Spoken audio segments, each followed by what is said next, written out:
दोस्तों, आप भी अगर सेक्शन 87 ए की रिबेट नहीं मिलने से प्रताड़ित है, यानी कि आपकी इनकम के साथ साथ कोई भी स्पेशल इनकम जैसे long term capital gain, short term capital gain, crypto या गेमिंग इनकम थी और उस पर आपको सेक्शन 87 ए में रिबेट नहीं मिले थे क्योंकि इनकम टैक्स डिपार्टमेंट ने फाइलिंग के बीच में 5 जुलाई से अपनी यूटिलिटी में चेंज कर दिया था और जो भी स्पेशल इनकम थी उस पर रिबेट देना बंद कर दिया था। तो जिन लोगों ने इससे पहले आईटीआर भरे या बाद में भरे और जिनको सेक्शन 87 ए में कैपिटल गेन, क्रिप्टो इनकम और गेमिंग इनकम पर रिबेट नहीं मिली और उसकी जगह डिमांड आ गई और उस डिमांड का उन्होंने या तो पेमेंट कर दिया या वो डिमांड पड़ी है, तो उस केस में आज के इस वीडियो में हम लोग यही जानेंगे कि अगर आपको सेक्शन 87 ए की रिबेट नहीं मिली है तो आप किस तरीके से अपने आईटीआर को रिवाइज करके जो डिमांड आपने या तो पेमेंट कर दी है उसका रिफंड क्लेम कर सकते हो, या फिर आपकी डिमांड पड़ी है तो उसको कैसे हटा सकते हो, या फिर अगर आपकी कोई स्पेशल इनकम जैसे गेमिंग वगैरह की है तो रिवाइज करके कैसे आप उसका रिफंड ले सकते हैं। सारी बातें जानेंगे आज के इस एक ही वीडियो में और पूरा आपको लाइव रिवाइज करके आईटीआर यहाँ पर दिखाएंगे कि किस तरीके से आप उसका रिफंड क्लेम कर सकते हैं। तो चलिए दोस्तों, बिना किसी देरी के वीडियो को शुरू करते हैं। उससे पहले अगर आप चैनल पर नए हो तो चैनल को सब्सक्राइब और वीडियो को लाइक जरूर कर दीजिएगा ताकि मेरे को ऐसे और वीडियो बनाने के लिए मोटिवेशन मिलता रहे। तो दोस्तों, आपको पता होगा कि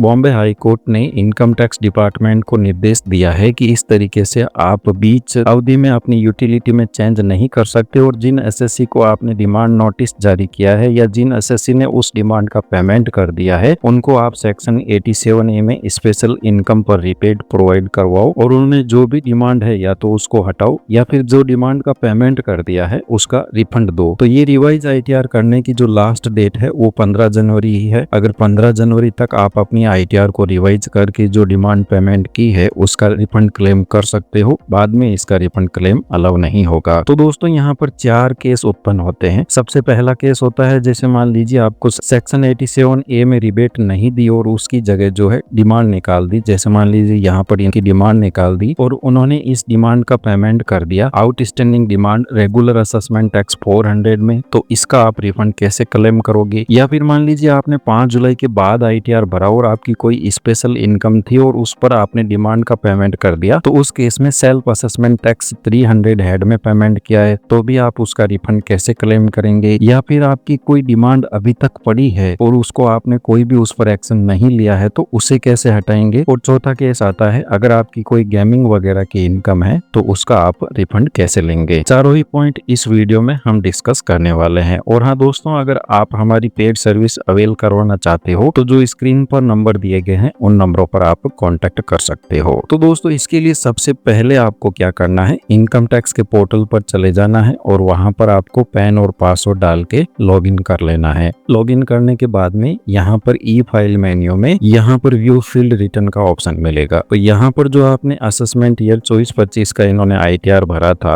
और इनकी डिमांड थी और इनको स्पेशल इनकम कैपिटल गेन पर छूट नहीं मिली थी और उसकी जगह इनको डिमांड निकाल दी गई और उस डिमांड का इन्होंने पेमेंट भी कर दिया, तो उस केस में, और ये जो पेमेंट है वो 400 हेड में किया गया है, तो उस केस में आप इसका रिफंड कैसे क्लेम करेंगे। तो सबसे पहले आपको व्यू फील्ड रिटर्न टैब में जाना है और यहाँ पर डाउनलोड जेसॉन ऑप्शन पर क्लिक कर देना है। इनके केस में जो है आईटीआर 3 है, हो सकता है आपके केस में आईटीआर 2 भी एप्लीकेबल हो, तो वो सेम ही प्रोसेस रहने वाला है, कोई भी चेंजेस नहीं है। तो सबसे पहला स्टेप आपको जेसॉन डाउनलोड कर लेनी है। इसके बाद में इनकम टैक्स की साइट पर चले जाना है और यहाँ पर डाउनलोड सेक्शन में जो अपडेटेड यूटिलिटी है, कॉमन यूटिलिटी, इसको आपको यहाँ से डाउनलोड कर लेना है। डाउनलोड करने के बाद में इसको आपको अपने पीसी में इंस्टॉल कर लेना है और ओपन कर लेना है। मैंने यहाँ पर ऑलरेडी इसको इंस्टॉल करके ओपन कर लिया है, तो कुछ इस प्रकार की दिखेगी। तो दूसरा काम आपको यहाँ करना है, कंटिन्यू टैब पर क्लिक करना है, फाइल रिटर्न, और यहाँ पर इंपोर्ट करना है जो आपने जेसॉन डाउनलोड की है। तो यहाँ पर ओपन करके जो जेसॉन आपने डाउनलोड की है इसको ओपन कर लेना है। इसके बाद में प्रोसीड ऑप्शन पर क्लिक करना है। तो ये जो शेड्यूल्स है वो सारे वैसे के वैसे ही रहने देने हैं, बाकी आपका डेप्रिसिएशन का शेड्यूल है वो यूज में नहीं आएगा। इसके बाद में इसको कंटिन्यू ऑप्शन करना है और स्किप द क्वेश्चन कर देना है। इसके बाद में यहाँ पर जो है फर्स्ट टर्म शेड्यूल ले लेते हैं जनरल का, इस पर आपको क्लिक करना है और जो सबसे पहला चेंजेस करना है फाइलिंग सेक्शन में करना है। यहाँ पर सेक्शन 139(4) की जगह रिवाइज रिटर्न आपको सेलेक्ट करना है और जो आपके ई फाइलिंग पोर्टल पर यहाँ पर ओरिजिनल रिटर्न का एक्नॉलेजमेंट नंबर है वो इसको कॉपी करके यहाँ पर पेस्ट कर देना है और डेट ऑफ फाइलिंग 16 जून 2024। इसके बाद में यहाँ पर आपको कोई भी चेंजेस नहीं करना है, सिंपली इस टैब को कंफर्म कर देना है। इसके बाद में हमारी दूसरी टैब रहेगी बिजनेस की, तो ये सारी टैब्स जो है आपको कंफर्म कर देना है। हमारी जो स्पेशल इनकम है वो जनरली या तो आपकी कैपिटल गेन की होगी जो कि शेड्यूल कैपिटल गेन में यहाँ पर आएगी, या फिर अगर आपकी क्रिप्टो की होगी तो सबसे पहले हम ले लेते हैं कैपिटल गेन है अगर आपका किसी भी तरीके का, जैसे मान लीजिए इनके 2,95,000 का शॉर्ट टर्म कैपिटल गेन था, 5,146 का इनका लॉन्ग टर्म कैपिटल गेन था। तो सिंपली आपको इसको टैब को कंफर्म करना है क्योंकि हमारी जेसॉन ऑलरेडी डाउनलोड हो चुकी है। तो इसके बाद में schedule 112 long term capital gain ले लेना है। फिर अगर आपकी कोई गेमिंग इनकम वगैरह है और उसका भी आपको रिबेट लेना है तो उस केस में schedule income from other sources में यहाँ पर जो है दूसरा ऑप्शन मिलेगा income chargeable at the special rate. तो इस शेड्यूल पर आपको क्लिक करना है, एड डिटेल ऑप्शन पर क्लिक करना है और यहाँ पर ध्यान रखना है आपको शेड्यूल फर्स्ट नहीं सेकंड सिलेक्ट करना है 115BBJ। और आपका जो भी गेमिंग इनकम हो जैसे 1000 रुपए है तो जो भी गेमिंग इनकम हो वो आपको इस सेक्शन में डालनी है, ना कि सेक्शन 115BB में, क्योंकि इसी सेक्शन में डालोगे तो ही आपका रिफंड क्लेम हो पाएगा। अदरवाइज अगर आपने फर्स्ट 115BB में डाला तो उस केस में आपका रिटर्न डिफेक्टिव हो जाएगा। तो इसके बाद में ऐड ऑप्शन पर क्लिक करके आपकी जो गेमिंग इनकम हो उसको यहाँ पर ऐड कर देना है। फिर इनकम फ्रॉम अदर सोर्सेज को यहाँ पर कंफर्म कर देना है। फिर जो भी ITR आपका 2 हो या ITR 3 हो, सारे के सारे शेड्यूल आपको सिंपली क्लिक करने हैं, कुछ भी छेड़छाड़ी नहीं करनी है क्योंकि वही इनकम वही डाटा रहेगा जो आपके प्रीवियसली था। तो यहाँ पर शेड्यूल AMTC तक आपको सारे शेड्यूल कंफर्म कर देने हैं। आप देखोगे यहाँ पर मैंने शेड्यूल AMTC तक सारे के सारे शेड्यूल कंफर्म कर दिए हैं। अब हमारा नेक्स्ट यहाँ पर शेड्यूल आता है कंप्यूटेशन ऑफ टोटल इनकम। तो सिंपली इस शेड्यूल में भी आपको कंफर्म ही करना है, कोई चेंजेस नहीं करना है। इसके बाद में शेड्यूल आता है टैक्सेस पेड का। ये वेरी इंपॉर्टेंट है, चाहे आपने 300 ऐड में उसका पेमेंट किया हो चाहे 400 ऐड में, ये सबसे इंपॉर्टेंट शेड्यूल है। तो यहाँ पर अगर आपका कोई टैक्स कटा हुआ होगा चाहे वो गेमिंग इनकम पर हो तो यहाँ पर शेड्यूल 2 में आ जाएगा, उसका आपको हेड सेलेक्ट करना है क्योंकि वो ऑटोमेटिकली यहाँ पर आ जाएगा। तो हेड सेलेक्ट करके इनकम फ्रॉम अदर सोर्सेज कर देना है, या फिर सैलरी से कटा है तो वो यहाँ पर आ जाएगा। अब अगर आपकी आउटस्टैंडिंग डिमांड आ गई थी तो उस केस में मान लीजिए आपने 5 जुलाई से पहले भरा और आपको रिबेट का बेनिफिट नहीं मिला और आपने उसका जो पेमेंट है वो सेल्फ असेसमेंट टैक्स में ना करके outstanding demand regular assessment tax 400 add में किया है, तो उस केस में क्या करना है, ये जो चालान की डिटेल है वो सारी की सारी आपको यहाँ पर लास्ट वाले कॉलम में एड डिटेल ऑप्शन पर क्लिक करके जो इस चालान का BSR कोड है वो डेट ऑफ पेमेंट, चालान सीरियल नंबर और अमाउंट, ये सारी की सारी डिटेल आपको एंटर करके एड ऑप्शन पर क्लिक कर देना है। अब अगर आपका चालान का पेमेंट 400 हेड में है, अगर 300 हेड में है तो कोई प्रॉब्लम नहीं है, उसका सिंपली आपको रिफंड मिल जाएगा, कोई भी कार्रवाई आपको करनी नहीं है। बस उतना करना है कि यहाँ पर अगेन आपको एड डिटेल ऑप्शन पर क्लिक करके जो आपने 300 हेड वाला यानी सेल्फ असेसमेंट टैक्स का पेमेंट किया है उसकी डिटेल आपको यहाँ पर एंटर करके ऐड कर देनी है। अब अगर आपका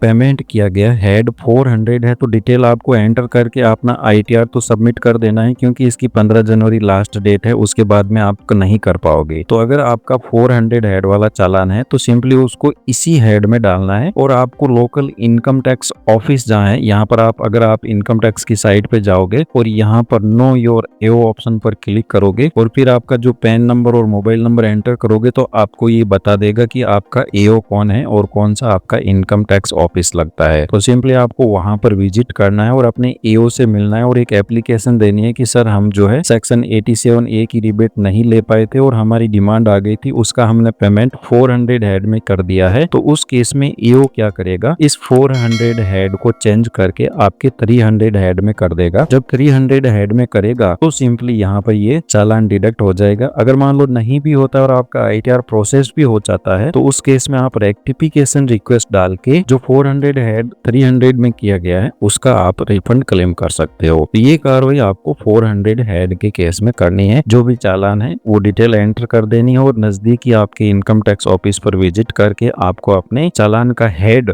400 से 300 में कन्वर्ट करवाना है और आसानी से हो जाएगा, क्योंकि बॉम्बे हाई कोर्ट का आदेश है कि अगर पेमेंट कर दिया है तो उनको उनका रिफंड मिल जाना चाहिए। तो सिंपली आपको यहाँ पर डिटेल्स एंटर कर देनी है और कंफर्म कर देना है। तो इस तरीके से अगर आपकी कोई गेमिंग इनकम भी है तो भी उसका डिटेल यहाँ पर एंटर कर देना है। अब सबसे इंपॉर्टेंट आता है यहाँ पर computation tax on total income. तो इस पर आप जैसे ही क्लिक करोगे तो यहाँ पर जो है अभी भी आपका टैक्स पेबल आ रहा है, यहाँ पर एग्रीगेट टैक्स पेबल आ रहा है 7,559 रुपए। तो यहाँ पर थोड़ा सा ऊपर स्क्रॉल डाउन करोगे तो सीरियल नंबर 2 में tax payable on total income show detail, इस ऑप्शन पर आप जैसे ही क्लिक करोगे तो यहाँ पर जो सेक्शन 87A का कॉलम है वो एडिटेबल है, यानी कि आप इसको एडिट कर सकते हो, चेंज कर सकते हो। तो यहाँ पर आप मैक्सिमम 25,000 रुपए तक या जो ऊपर अमाउंट शो कर रहा है वो डिटेल एंटर कर सकते हो। जैसे हमारे ऊपर अमाउंट शो कर रहा है 7268। तो अगर आपके केस में मान लीजिए कोई गेमिंग इनकम वगैरह है और उसका टैक्स मान लीजिए यहाँ पर 40,000 शो कर रहा है, तो उस केस में यहाँ पर आप 25,000 रुपए एंटर कर सकते हो। तो उसके बाद में यहाँ पर डिटेल में सेक्शन 87A में आपको अमाउंट एंटर कर देना है। तो यहाँ पर जो है आपका जो भी आपने पेमेंट किया है, चाहे स्पेशल इनकम पर टैक्स का पेमेंट कर दिया, वो भी आपका चालान रिफंड बन जाएगा। या अगर आपकी कोई गेमिंग, क्रिप्टो या कैपिटल गेन की इनकम है और उसका आपने चालान पेमेंट कर दिया या पड़ी है तो भी आपका उसका रिफंड बन जाएगा। या आउटस्टैंडिंग डिमांड में पड़ी है तो वो यहाँ पर 0 हो जाएगा। तो इस प्रकार आपको प्रीव्यू रिटर्न करना है और यहाँ पर इस चेक बॉक्स को टिक मार्क करके प्रोसीड टू प्रीव्यू करना है और सबसे लास्ट में आ जाना है और प्रोसीड टू वैलिडेशन कर देना है। तो यहाँ पर आपका वैलिडेशन जैसे ही सक्सेसफुल हो जाए तो यहाँ इसकी जेसॉन फाइल आपको डाउनलोड कर लेनी है। डाउनलोड करने के उपरांत में क्या करना है, इनकम टैक्स के पोर्टल पर जाना है। सिंपली इसको file income tax return assessment year 24-25 filing mode offline और यहाँ पर रिवाइज रिटर्न आपको सेलेक्ट करके ITR जो भी हो, ITR 2 या 3, वो आपको यहाँ पर कंटिन्यू करना है। इसके बाद में जो जेसॉन फाइल आपने जनरेट की थी सिंपली उसको यहाँ पर अपलोड कर दो। यहाँ पर अगेन वैलिडेशन होगी। अगर कोई एरर नहीं होती है तो यहाँ पर ये जो एरर है वो कोई एरर नहीं है, ये एक सजेशन है जस्ट, क्योंकि जो डिविडेंड इनकम होती है वो उसको कह रहा है कि आप उसको शेड्यूल BP में भी शो करो, तो वो कोई एरर नहीं है। तो सिंपली आपको प्रोसीड टू वेरिफिकेशन और यहाँ पर आधार OTP से वेरीफाई करके सबमिट कर देना है। सबमिट करने के उपरांत ये कभी मत बोलना कि जो आपका हेड 400 है उसको आपको या तो CPC को मेल करके इसको हेड 300 में कन्वर्ट कराना है, या फिर आपको near about income tax office में जाकर के